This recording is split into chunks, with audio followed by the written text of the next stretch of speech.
जय श्री कृष्ण। राधे राधे दोस्तों आज मैं लड्डू गोपाल की एक ऐसी सच्ची घटना आप लोगों को सुनाऊंगी जिसे सुनने के बाद आपकी आंखों में भी आंसू आ जाएंगे।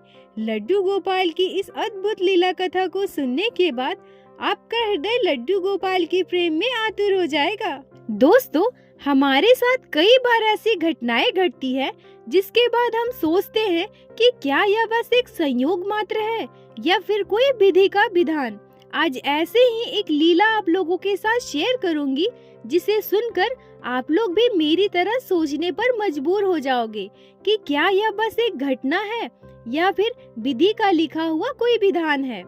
आज की यह लीला कथा हमारे साथ शेयर की है पश्चिम बंगाल के हुगली जिला में रहने वाली मोनिका चटर्जी ने। मोनिका जी हमसे कहती हैं कि मैं लड्डू गोपाल की सेवा पिछले 12 सालों से कर रही हूँ। मेरी शादी को 15 वर्ष हो गए हैं और मुझे 2 पुत्र संतान हैं। मैं एक ब्राह्मण परिवार से हूँ। मेरे मायके में हमेशा मैंने पूजा पाठ का माहौल देखा है। हमारे घर में दुर्गा पूजा, काली पूजा बहुत ही धूमधाम से मनाई जाती है। पर मेरे मायके में लड्डू गोपाल की सेवा नहीं होती थी क्योंकि मेरे मम्मी पापा दोनों नौकरी करते थे। हम लोग 3 भाई बहन हैं जो पढ़ाई के सिलसिले में बाहर रहते थे। पर मैंने अपने मौसी के घर में लड्डू गोपाल की सेवा देखी है। हमारे आसपास मोहल्ले में प्रायः अधिकतर घरों में लड्डू गोपाल की सेवा होती थी जो मैं बचपन से देखती आई हूँ। जन्माष्टमी में हम तीनों भाई बहन अधिकतर अपनी मौसी के घर जाते थे। मेरी मौसी जन्माष्टमी का त्योहार बहुत ही धूमधाम से मनाती थी। मोनिका जी कहती हैं कि मुझे याद है मैं बचपन में अपनी मम्मी से कहा करती थी कि मम्मी हमारे घर पर भी लड्डू गोपाल लेकर आओ ना, मुझे लड्डू गोपाल बहुत पसंद है। लड्डू गोपाल की सेवा मैं भी करना चाहती हूँ।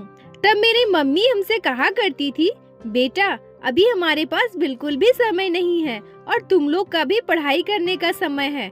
तुम लोग बाहर चली जाओगी, मैं काम पर चली जाऊंगी, फिर हमारे लल्ला का ख्याल कौन रखेगा। जब तुम लोग बड़े हो जाओगे और मैं भी अपने काम से रिटायर्ड हो जाऊंगी तब शायद लड्डू गोपाल की इच्छा हो और वो हमारे घर पर आ जाएं। पर मैं हमेशा सोचा करती थी कि अगर हमारे घर पर लड्डू गोपाल होते तो कितना अच्छा होता ना।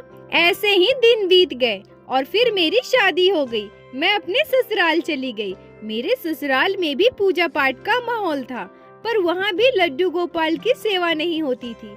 मैं बहुत उदास हो गई। मैं अपने सासू माँ से कहती हूँ कि माँ जी मुझे लड्डू गोपाल की सेवा लेनी है। मायके में मेरी मम्मी जॉब करती थी और हम लोग बाहर रहते थे, इस वजह से कभी लड्डू गोपाल की सेवा नहीं कर पाए। पर यहाँ तो मैं कर सकती हूँ ना। पर मेरी सासू माँ मुझे साफ मना कर देती है। वो मुझसे कहती है, बहू अभी तुम लड्डू गोपाल की सेवा नहीं कर सकोगी। अभी तुम अकेली हो, कल को तुम्हारे बच्चे होंगे। तुम अपने बच्चों का ख्याल रखोगी या लड्डू गोपाल की सेवा करोगी। अभी तुम्हें ये सब करने की जरूरत नहीं है। जब तुम्हारे बच्चे हो जाए, वो बड़े हो जाए, फिर तुम लड्डू गोपाल को अपने घर ला सकती हो। मोनिका जी कहती है कि मैं सोचने लगी कि यह क्या जीवन है मेरा, कैसे विडंबना है। जब मैं अपने मायके में थी तब पढ़ाई की वजह से लड्डू गोपाल की सेवा नहीं कर पाई और जब मैं ससुराल आ गई तो मेरी सासू माँ कहती है कि पहले बच्चे बड़े हो जाए फिर लड्डू गोपाल की सेवा करना। मैं इन सब बातों से बहुत उदास हो गई पर मैं क्या करती, सासू माँ की बात तो माननी ही पड़ी। मोनिका जी कहती हैं कि एक बार मुझे मायके जाना था। मेरे हस्बैंड को ऑफिस में बहुत काम था इसीलिए वो मेरे साथ नहीं जा पाए। मैं बस से अकेले ही अपने मायके जा रही थी। मेरे मायके की दूरी मेरे ससुराल से 23-24 किलोमीटर के आसपास की है। पर दोस्तों वो कहते हैं ना, कभी कभी कुछ संयोग बन जाता है या कुछ भगवान की मर्जी होती है। मैं जैसे ही बस में चढ़ती हूँ कंडक्टर मुझसे कहते हैं, बहन जी आप यहाँ बैठ जाओ। और मैं जैसे ही उस सीट में बैठने जाती हूँ तो मैं देखती हूँ कि एक बुजुर्ग दादी माँ अपने हाथ में एक टोकरी पकड़ी है और उस टोकरी में है प्यारे से सुंदर से लड्डू गोपाल। मैं लड्डू गोपाल को देखकर बहुत खुश हो जाती हूँ और दादी माँ से कहती हूँ, दादी माँ आपके पास तो बहुत ही प्यारे से गोपाल है। दादी माँ मुस्कुराकर कहती है, हाँ बेटा मेरे पास गोपाल है और इनका नाम है माधव। मैं दादी माँ से बहुत सारी बातें करने लगती हूँ। दादी माँ मुझे लड्डू गोपाल की छोटी छोटी लीलाएं बताती है। मैं उनसे बात करते करते उनके घर, उनके परिवार के बारे में पूछती हूँ। वो बहुत उदास हो जाती है। वो मुझसे कहती है कि अब क्या बताऊँ बेटा, मेरी बहू मुझे बिल्कुल भी पसंद नहीं करती। मैं लड्डू गोपाल की सेवा करूँ ये मेरी बहू को बिल्कुल भी पसंद नहीं है। इस वजह से वो हमेशा मुझसे लड़ाई करती है। मोनिका जी कहती है कि दादी माँ की बात सुनकर मुझे बहुत बुरा लगा। मैंने उनसे कहा, दादी माँ वो आपसे क्यों लड़ती हैं? भगवान की सेवा करना कोई गलत चीज थोड़ी है। मेरी इन बातों को सुनकर दादी माँ की आंखें नम हो गई। वो मुझसे कहती है, अब क्या बताऊं बेटा, मेरी बहू हमेशा ही मुझे लड्डू गोपाल की सेवा करने से रोकती है। उसे लगता है कि मैं दिन भर लड्डू गोपाल के साथ रहती हूँ, इस वजह से घर का कोई काम नहीं करती। अब तुम ही बताओ ना बेटा, मेरी उम्र कितनी ज्यादा हो गई है। अब तो मेरी पोती की भी शादी होने वाली है। इस उम्र में मुझसे कोई काम नहीं किया जाता। मैं क्या करूं? मैं सोचती हूँ कि बाकी का जीवन अपने कान्हा के चरणों में त्याग दूं, पर मेरी बहू को यह बिल्कुल भी पसंद नहीं है। आज मैं अपना घर गुस्से में छोड़कर आई हूँ। मेरे माधव जिधर मुझे रास्ता दिखाएंगे, मैं उनके पीछे पीछे ही चल दूंगी। मोनिका जी कहती हैं कि मैं दादी माँ की बातों से बहुत दुखी हो जाती हूँ और मन ही मन सोचती हूँ कि मैं इतने वर्षों से लड्डू गोपाल की सेवा करने के लिए तड़प रही हूँ और ये दादी माँ, इनके पास तो लड्डू गोपाल है, तो इनकी बहू इन्हें सेवा करने से रोक रही है। मैं दादी माँ से कहती हूँ, दादी माँ ऐसा मत सोचिए, आप इस उम्र में कहाँ जाइएगा, आप घर वापस चले जाइए। दादी माँ मुझसे कहती है, नहीं बेटा, अब मैं अपने घर दोबारा वापस नहीं जा सकती। अगर मैं अपने घर गई तो मेरी बहू मेरे माधव को मुझसे दूर कर देगी और मैं अपने माधव के बिना बिल्कुल भी नहीं रह सकती।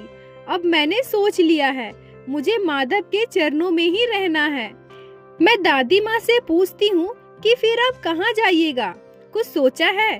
तो दादी माँ मुझसे कहती है, हाँ, मैं आश्रम चली जाऊंगी। वहाँ मेरी जैसी बहुत सारी महिलाएं रहती है। मैं उन्हीं के साथ रहूंगी और मेरे माधव मेरे साथ रहेंगे। मैं वहाँ अपने माधव की सेवा करूंगी और हमारा समय बहुत अच्छे से बीतेगा। कोई हमें वहाँ नहीं रोकेगा। मोनिका जी कहती हैं कि जब मुझे दादी माँ ये सारी बातें बता रही थी तो उनके आंखों से आंसू निकल रहे थे। मुझे समझ में आ रहा था कि उन्हें कितना दर्द हो रहा है, उन्हें कितनी दुख हो रही है। जिस घर में वो शादी करके गई होंगी, जहाँ उनके बच्चे बड़े हुए होंगे, आज उसी घर को छोड़कर उन्हें जाना पड़ रहा है, और कारण भी ऐसा जिसे कोई सोच भी नहीं सकता। ईश्वर की भक्ति करना कहाँ गलत है? श्री कृष्ण को भजना क्या गलत होता है? क्या लड्डू गोपाल की सेवा करना गलत होता है? ऐसे पापी और नास्तिक लोग कभी भी लड्डू गोपाल की महिमा को, लड्डू गोपाल की प्रेम को, श्रद्धा को नहीं समझ सकते। मोनिका जी कहती है कि दादी माँ से बात करते करते, उनकी बातें सुनते सुनते मुझे लड्डू गोपाल के लिए प्रेम और श्रद्धा मेरे अंदर और भी ज्यादा बढ़ गई। जब दादी माँ मुझसे अपनी बातें बता रही थी तो उनके आंखों से आंसू गिर रहे थे। तब मेरी आंखें भी नम हो गई। मैं उनके दुख को, उनके तकलीफ को महसूस कर पा रही थी। मैं उनकी लल्ला के तरफ बस देखे जा रही थी। मुझे अगले 5 किलोमीटर के बाद उतरना था। तभी कंडक्टर मुझसे कहते हैं, बहन जी आप आगे वाली सीट पर बैठ जाइए, अब थोड़ी देर में तो आप उतर जाओगे। इस दीदी को पीछे वाली सीट में बैठने दीजिए, इनके पास एक छोटा बच्चा है। मुझे दादी माँ के पास से उठने का मन नहीं कर रहा था।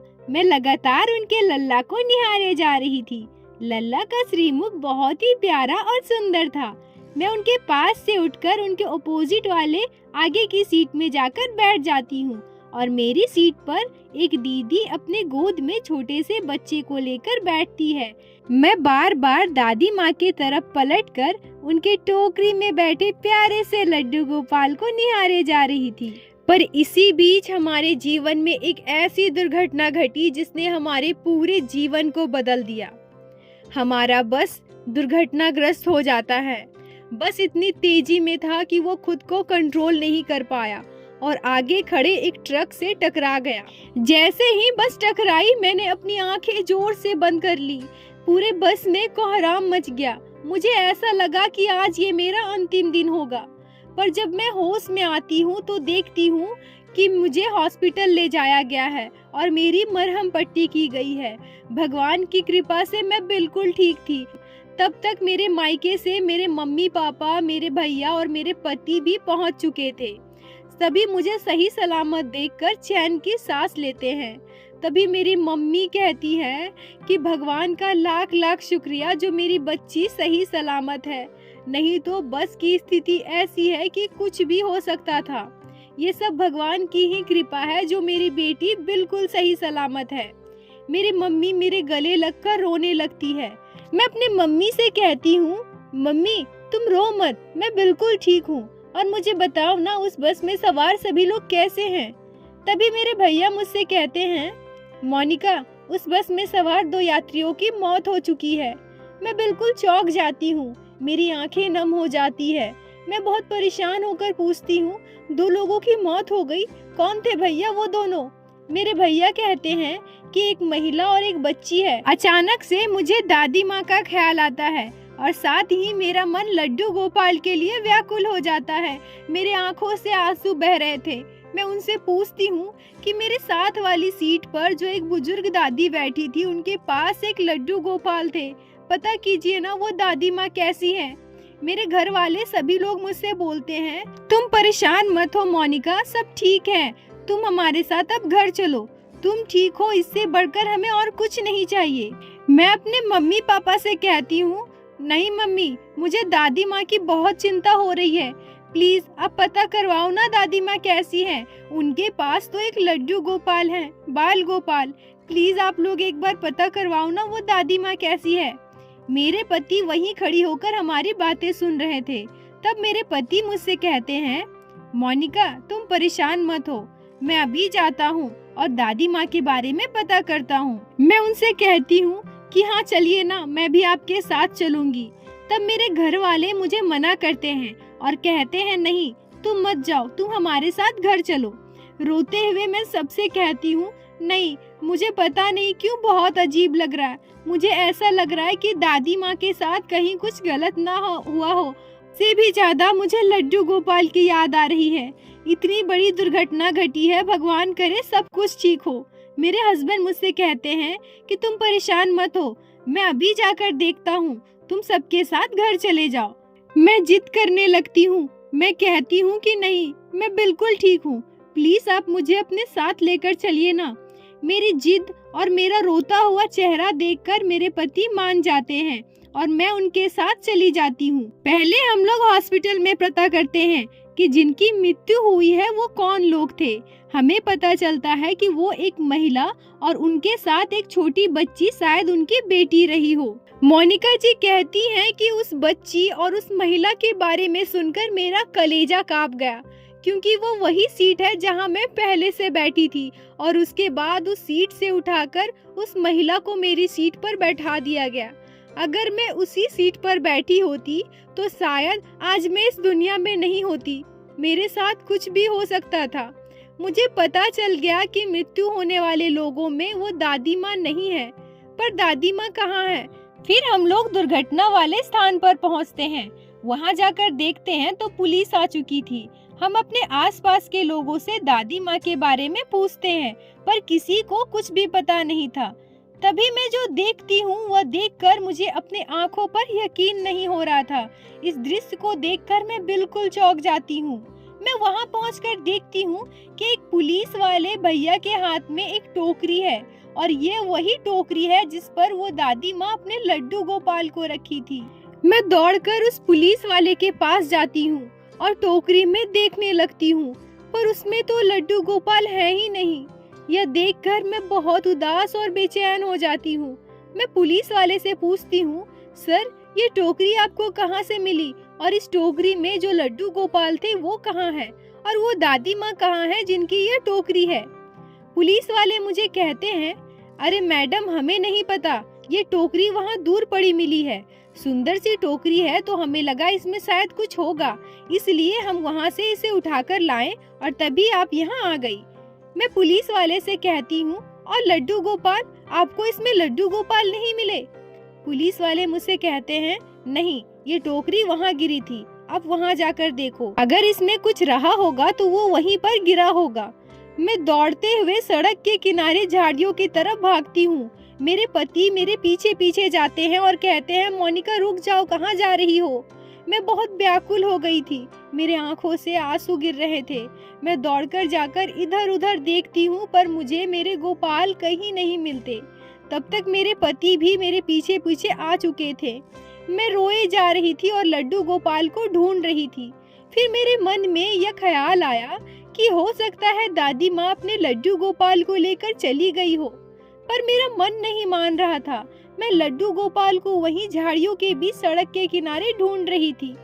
तभी अचानक से एक चमत्कार होता है और लड्डू गोपाल मुझे सड़क के किनारे दिखते हैं। मैं दौड़कर उनकी तरफ भागती हूँ और लड्डू गोपाल को सड़क के किनारे से उठाती हूँ। लड्डू गोपाल के पूरे शरीर में मिट्टी लग गया था, शायद वो टोकरी में से गिर गए होंगे।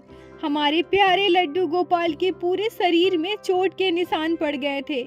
लड्डू गोपाल की ऐसी हालत देखकर मुझे बहुत रोना आ रहा था। मैं लड्डू गोपाल को उठाकर अपने आंचल में रखती हूँ और दोबारा उस पुलिस वाले के पास जाती हूँ।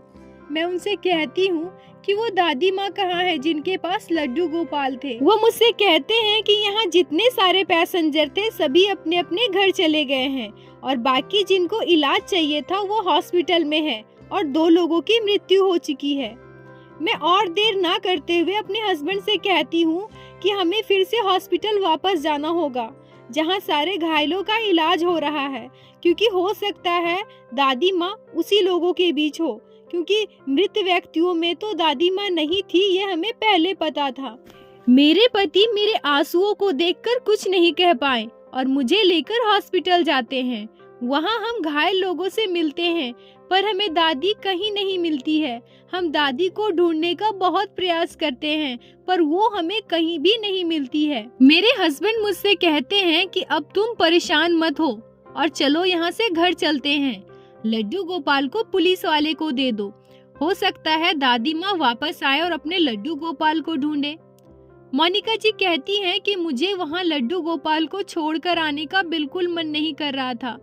लड्डू गोपाल की प्यारी सी आंखें जैसे बस मुझे ही देख रही हैं और मुझसे कह रही थी कि मुझे अपने साथ अपने घर लेकर चलो, मुझे तुम्हारे साथ जाना है।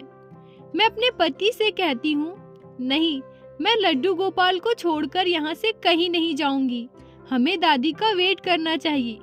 मेरे पति मुझसे कहते हैं, अरे हम लोग कब तक वेट करेंगे, चलो अब हम घर चलते हैं, दादी माँ यहीं कहीं होंगी, आ जाएंगी। पर मेरा मन बार बार यह कह रहा था कि दादी माँ अगर होती तो अपने लड्डू गोपाल को छोड़कर क्यों जाती, और अगर वो चली गई है तो लड्डू गोपाल को छोड़कर क्यों गई है। फिर मेरे मन में यह ख्याल आया कि हो सकता है दादी माँ परेशान होकर लड्डू गोपाल को छोड़कर चली गई हो। मुझे कुछ भी समझ में नहीं आ रहा था कि दादी माँ कहाँ गई, कैसी है। वो लड्डू गोपाल को इस तरह से सड़क के किनारे फेंक कर नहीं जा सकती थी। और फिर मैं अपने पति से कहती हूँ कि मैं लड्डू गोपाल को अपने साथ घर लेकर चलूंगी। मेरे पति मुझसे कहते हैं कि तुम इन्हें कैसे लेकर जा सकती हो, लड्डू गोपाल तो उस दादी माँ के है ना, अगर तुम लेकर चली गई और दादी माँ वापस आई तो वो कितनी परेशान हो जाएगी। तभी मैं वहाँ खड़े पुलिस वाले से कहती हूँ, सर आप मेरा नंबर लिख लीजिए, अगर कोई बुजुर्ग महिला लड्डू गोपाल को ढूंढते हुए यहाँ आए तो आप प्लीज मुझे एक कॉल कर दीजिएगा और उन्हें कह दीजिएगा कि उनके लड्डू गोपाल बिल्कुल ठीक है, उन्हें मैं लेकर गई हूँ, वो चिंता ना करे। उसके बाद हम लोग लड्डू गोपाल को लेकर अपने घर वापस आ जाते हैं। घर आकर जब हमने पूरी घटना अपने परिवार वालों को बताई तो सबने यही कहा कि तुमने बहुत अच्छा किया मोनिका, जो लड्डू गोपाल को अपने साथ लेकर आई। हो सकता है लड्डू गोपाल तुम्हारे साथ आना चाहते हो। लड्डू गोपाल अब तुम्हारे पास आ गए हैं, शायद लड्डू गोपाल भी तुमसे ही सेवा लेना चाहते हो, अब तुम ही इनकी सेवा करो। मोनिका जी कहती हैं कि इस घटना को घटे 12 साल हो गए हैं, पर आज तक मुझे कभी किसी का कॉल नहीं आया। दादी माँ ने कभी भी मुझसे कांटेक्ट करने की कोशिश नहीं की। मुझे आज भी एक बात समझ नहीं आती कि दादी माँ अपने लड्डू गोपाल को छोड़कर कहाँ जा सकती हैं। वो तो अपने गोपाल से कितना प्रेम करती थी। गोपाल की वजह से ही वो अपना घर तक छोड़ चुकी थी और वो लड्डू गोपाल को छोड़कर कहाँ जा सकती है। पर अब मेरे पास मेरे कान्हा है, लड्डू गोपाल, जिन्हें मैं अपनी जान से भी ज्यादा चाहती हूँ। लड्डू गोपाल के आने के बाद मुझे 2 पुत्र संतान हुए। अब तीनों मेरे पुत्र हैं और तीनों मेरे आँखों के तारे हैं। दोस्तों, मोनिका जी जिस दादी के बारे में बता रही हैं, वो कहाँ गई इसके बारे में किसी को कुछ नहीं पता। पर यह बात मैं अपने पिछले वीडियो में भी बता चुकी हूँ कि लड्डू गोपाल को जब जिसके पास जाना होता है वो किसी न किसी लीला से उनके पास अवश्य आ जाते हैं। हो सकता है दादी माँ के जरिए लड्डू गोपाल मोनिका जी के जीवन में आना चाहते हो और इसी तरह से वो लीला करके आ गए। दोस्तों, कोई भी भक्त अगर सच्चे मन से लड्डू गोपाल की भक्ति करता है, वो दिल से चाहता है कि लड्डू गोपाल उनके घर आ जाएं, सच्चे मन से अगर वो लड्डू गोपाल को अपने घर लाना चाहता है, तो भगवान उसकी भक्ति से प्रसन्न होकर उनके घर अवश्य आते हैं, चाहे वो किसी भी लीला से आए। भगवान कभी भी अपने भक्तों से दूर नहीं रह सकते। अगर आपके मन में सच्ची श्रद्धा और भक्ति है तो लड्डू गोपाल आपके घर सेवा लेने जरूर आएंगे और वो लोग बहुत भाग्यशाली होते हैं जिनके घर लड्डू गोपाल विराजित होते हैं। लड्डू गोपाल की सेवा करने से हमें परम सुख की अनुभूति होती है। भक्त के हर सुख दुख में लड्डू गोपाल उनके साथ होते हैं। बोलो बाके बिहारी लाल की जय, लड्डू गोपाल की जय, जय जय श्री राधे। दोस्तों, आप लोगों को आज की यह लीला कथा कैसी लगी? अगर वीडियो अच्छी लगी हो, आपके दिल को छुई हो, तो कृपया वीडियो को लाइक करें और अपने दोस्तों के साथ शेयर अवश्य करें, जिससे बाकी भक्त भी लड्डू गोपाल की इस अद्भुत लीला कथा को श्रवण कर सके। और हमारे चैनल को सब्सक्राइब कीजिए, जिससे प्रतिदिन आप लोग हमारे चैनल पे श्री बाके बिहारी श्री लड्डू गोपाल की अद्भुत लीला कथा सुन सके। दोस्तों, अगर आपके जीवन में घटी हो कोई भी चमत्कारी घटना या लड्डू गोपाल ने कभी भी की हो कोई भी लीला जिसे आप हम सभी के साथ शेयर करना चाहती हैं, तो कृपया हमें इंस्टाग्राम पे मैसेज कीजिए। हम आपसे कांटेक्ट करेंगे और उस लीला कथा को हमारे चैनल पे बाकी सारे भक्तों के साथ शेयर अवश्य करेंगे। लड्डू गोपाल की कृपा आप पर और आपके पूरे परिवार पर बनी रहे। राधे राधे दोस्तों।